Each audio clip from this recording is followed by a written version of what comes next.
Hey everybody, welcome to another Gravel on the Ground. I know it's been a while, it's been a minute. A lot of reasons for that, And I'll go into a lot of that here in this video. I'm going to be making videos again, and this one is going to be really special for me. It's going to just really be a thank you to Albania and to really just say how much it saved my life. And it's big. And then I'm going to get into the differences between United States and Albania and get into more detail and why I just really don't feel like I belong here anymore. And Albania has been a big part of helping me understand what's happening. So let's start. What are we going to start with here? How did Albania save my life? Well, I think just about everybody had a tough time during the pandemic. It was specifically tough for me, though, because I have strong feelings about freedom and just being able to live my life and not, just being able to do what I want to do freely. And you just couldn't do that here, and a lot of the world was like that. And I just felt like everybody around me, I was living in Silicon Valley at the time, so near San Francisco, so I think you get it.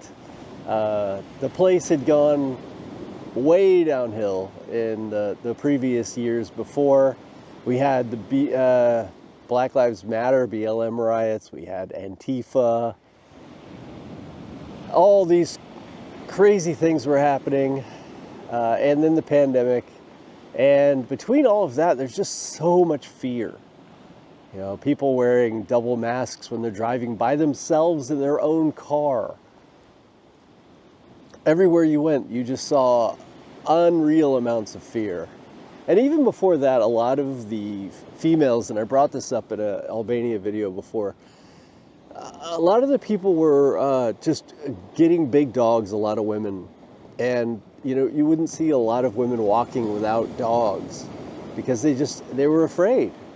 And there really wasn't a lot to be afraid of, to be honest. There were a lot of weirdos out, but it wasn't so violent. It became a little bit more that way, but that fear was just palpable, and it seemed like everybody was they were trying to tell me that it was green when I saw everything was blue. And if that's happening to you day after day after day, where you're just like, this doesn't make sense, what you're saying, I can see right in front of my eyes, is not true. And we'll go into that a lot more in future videos, because that's become a staple here now, that a lot of people just see green when it's obviously blue. And if you're a traveler, you know this for sure. And that's where Albania came in. I was researching places. I had no idea where Albania was. I couldn't have told you on a map where Albania was, or even close. I wouldn't have even gotten close. I thought it was closer to Russia or something. It was, I thought it would be cold. And here I find out it's right next to Greece and Italy. Definitely piqued my interest. I saw the beautiful beaches, and most of all, I saw that it seemed more free, that you could get in without, doing any special things that you had to do in other countries around the world. And it's so crazy that even now I can't talk freely about these things.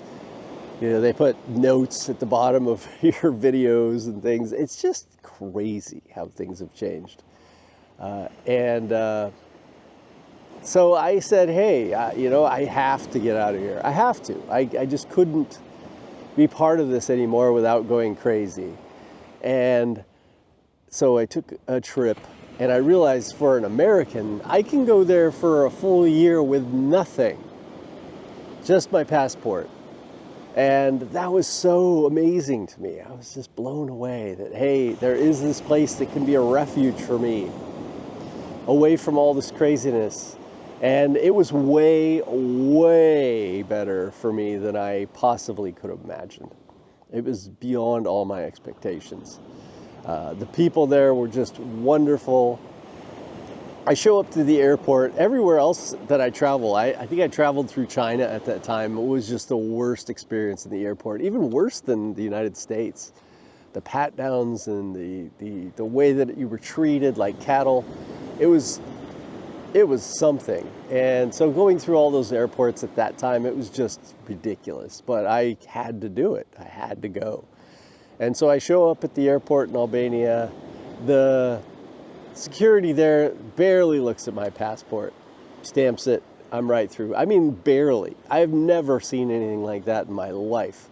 And it was the quickest way through, and the airport was easy, and yeah, it was, and the first place I stayed at was perfect. I ended up staying there many times later, and I just loved it, and it was so central in Tirana, and I could just walk around, and I met so many wonderful people, and there were so many other expats. You know, Germany and Australia are two that I can say for sure that people were trying to get away from because their governments were getting so strict, and they felt like they didn't have a right to live the way they wanted to live. And it's so interesting that, you know, you would go from these supposedly free countries to countries that you just wouldn't think of. And I think the reason for this is that Albania has such a recent history of oppression. And I mean, these people didn't even have cars that long ago. So yeah, the traffic's insane, but you got to realize people haven't been driving that long. This place was terrible not that long ago, and they do have museums that you can go to, and you can see what it was like with these whisper networks and how they were spying on people in their houses, and it was really, really nuts. And they still remember this. It kind of surprises me that the people, say, in China don't have that same type of feeling, although it hasn't been quite as recent. But in Albania, they definitely remember, and they really, really love their freedom. Now, a lot of them, you know, don't agree with their government, and, you know, there's a lot of corruption according to the locals. They will tell you that. But overall, they still have a family life, and they still care about their, you know, their families. You know, I lived in Vlora for a while. You could check out my full history of videos in Albania. I go over a lot of stuff, and I lived between Tirana and Vlora most of the time, although I took trips to other places. And you know, hey, I got to live at this beautiful, and I'll go over this in my comparison video, but the price difference it's ridiculous. It's like I spend as much almost on breakfast as I spent on all my accommodations, living on the sea in a 2-bedroom apartment. It's just insane, right? I mean, coming from the United States. And yeah, thank you, Albania. Thank you very much. Thank you, Albanians. A lot of you watch this channel. Thank you for, you know, inviting me into your country and making me feel so good, and help me really get through a tough time, which for Albanians seems really weird, you know, that because a lot of them want to come to America, and it is hard there. I mean, it's a hard life.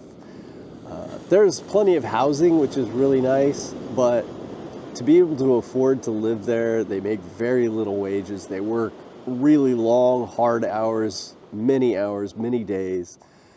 It's but on the flip side, there's just a wonderful family culture there. You know, I would living in Vlora at sunset every day.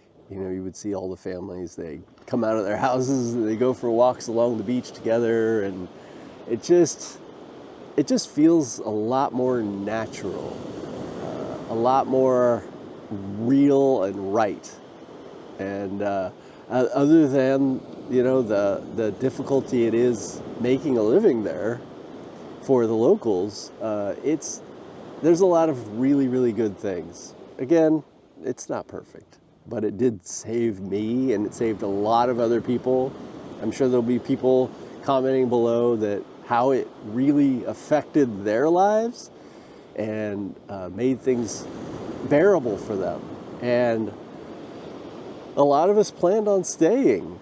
Down around 6 months into my stay, Albania came in and said, hey, you know, we're not going to allow people to stay for a full year or something. They said that for like 5 days, but it was enough for me to change my flight and prepare to leave. Which actually ended up being a good thing. I got home and shortly after lost my job. I didn't lose my job. They went out of business, basically. And, you know, I was in a 10-year relationship, which ended, again, no big deal. It was things beyond our control, really, that had nothing to do with anything bad. But, yeah, it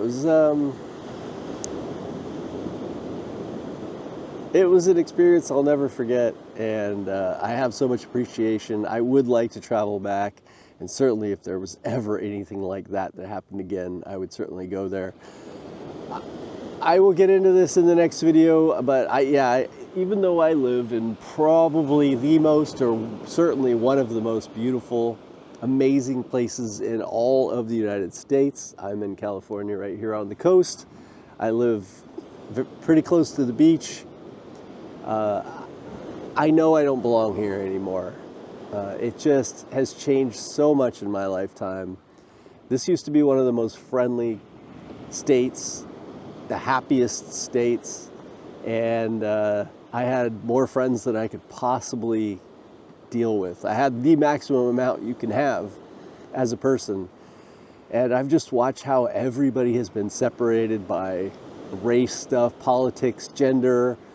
It's just, you know, a constant thing where they're just trying to separate everyone here, and unfortunately propaganda works. And I think that's one of the great things about Albania, is they really have been through so much propaganda that they have a little easier time recognizing it, and they're a little more cautious about just doing whatever the state says. And that's so appreciated.